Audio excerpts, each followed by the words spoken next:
Let's be real, the way Across the Spider-Verse ended might be the single most cruel thing an animated movie has ever done to its audience. Miles Morales, the kid who literally rewrote the rules of what a Spider-Man can be, ends up stranded on the wrong Earth, tied to a punching bag, staring face to face at a version of himself that became a villain. Not his uncle, not Miguel, himself. That's the last image we got in June 2023, and we've been sitting with it ever since. So yeah, every piece of news about Beyond the Spider-Verse hits different when you've been living with that cliffhanger for years. Here's where things actually stand right now. Phil Lord and Chris Miller recently confirmed to Variety that the film is on schedule for June 18th, 2027. That date has bounced around a bit. It started at June 4th, got pushed back 3 weeks to June 25th to accommodate international markets and younger audiences, then was actually moved forward a week to land on Father's Day weekend, which, when you think about what this movie is about thematically, is not an accident. This is a story about a son trying to save his father. Sony knows exactly what they're doing with that release window. Now, 4 years between Across and Beyond sounds brutal, and it is. But when you zoom out, the whole production history of this third film reads like a survival story. The original March 2024 date was never realistic. Insiders were saying that internally years before Sony pulled it. Then came reports in 2025 that large sections of the film had been scrapped for creative reasons and that a 2027 release was basically inevitable. Both Miller and composer Daniel Pemberton pushed back on those reports at the time, saying nothing had been thrown out and the film was moving forward. And now, with Sony Pictures Animation co-presidents Damien DeFroberville and Christine Belson going on record in early 2026 saying they're actively in animation on the film right now, it really does feel like the ship has finally steadied. DeFroberville actually let something slip that got fans pretty excited. He said that after looking at art and design for Beyond, he was genuinely blown away. That what he saw at the last internal presentation made him say wow in a way that surprised even him. That's not corporate boilerplate. That sounds like someone who's seen something genuinely stunning. And Miller himself gave one of the most interesting creative updates in an interview with Gizmodo promoting Project Hail Mary. He said the team puts more pressure on themselves than anyone else ever could, and that the entire motivation behind the film is wanting to deliver something audiences have never experienced before. Not just topping the previous two, but creating a new visual and emotional standard entirely. Lord backed that up by describing the creative philosophy as playing free, keeping the whole animation team in a mode where experimentation and mistakes are actually encouraged because that's where the best stuff comes from.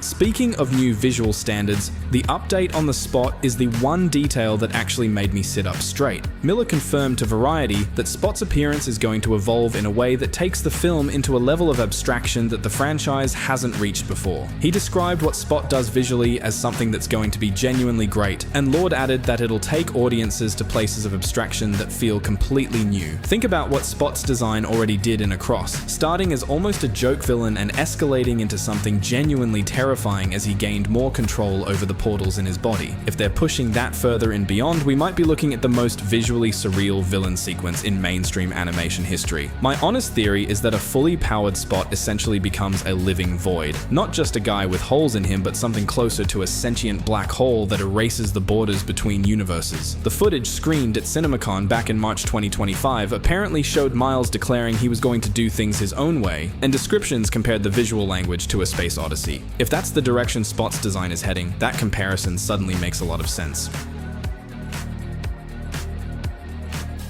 Now let's actually talk about where the story picks up, because this is where it gets genuinely fascinating. Lord confirmed that Beyond begins at the exact second Across ends. Miles is on Earth 42, no powers since he can't use his Venom Blast while restrained. His father is already dead on that Earth, and the Miles G. Morales of Earth 42, voiced by Gerald Jerome, is the Prowler, trained by Uncle Aaron, who is still alive there. The whole situation is a mirror image of Miles's home universe, flipped in the darkest possible way. Here's the thing about Earth 42 that I don't think gets enough attention. The radioactive spider that bit our Miles wasn't from Earth 1610. It came from Earth 42, pulled through dimensions by Jonathan Ohn's Super Collider experiment, which means Earth 42 Miles was supposed to be bitten. He was supposed to become Spider-Man. The spider that should have given him powers ended up in the wrong universe. And because of that, Earth 42 never had a Spider-Man. Crime took over, Jeff Morales died, likely trying to stop the Sinister Six without any superhero backup. And Miles G grew up under Aaron Davis's wing and became a criminal. The mural that Earth 42 Miles painted for his dead father is one of the most quietly devastating details in the entire film. It's enormous. The city-sized grief of a kid who lost his dad with no hero to blame and no costume to wear. Some theories suggest that rather than remaining enemies, Miles and his Earth 42 counterpart may eventually join forces to escape and get back to Earth 1610 before the canon event clock runs out.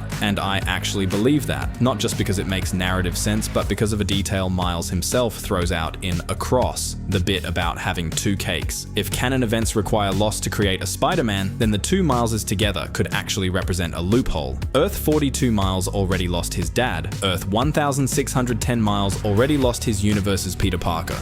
Between the two of them, maybe the multiverse's debt is already paid. Maybe that's the argument Miles makes to Miguel. Maybe that's how he wins.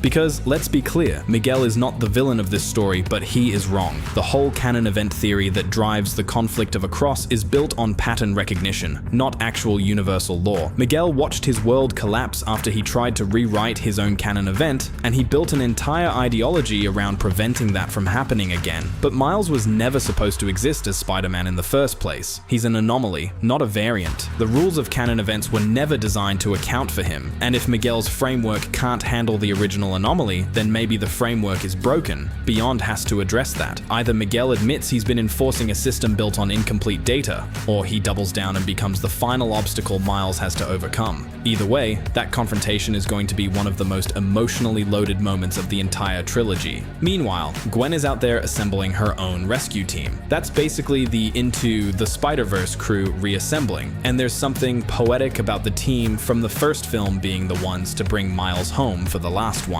Lord confirmed that Miles may not be able to rely on Gwen to save him though, at least not immediately, because the film is structured around Miles having to fight for himself first. The whole arc of this trilogy is Miles becoming the Spider-Man he was never supposed to be, on his own terms. The cavalry can't just show up in Act 1.